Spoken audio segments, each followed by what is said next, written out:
వెళ్ళండి. మీరు దయచేయండి. మీరు వెళ్ళండి.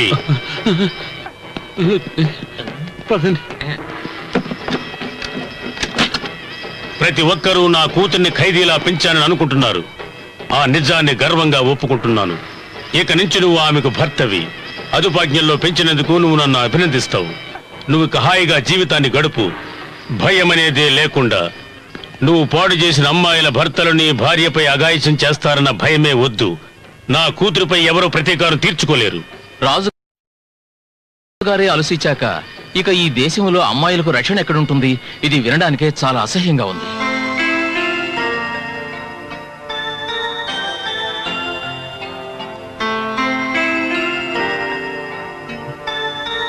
ఈ తొలి రాత్రి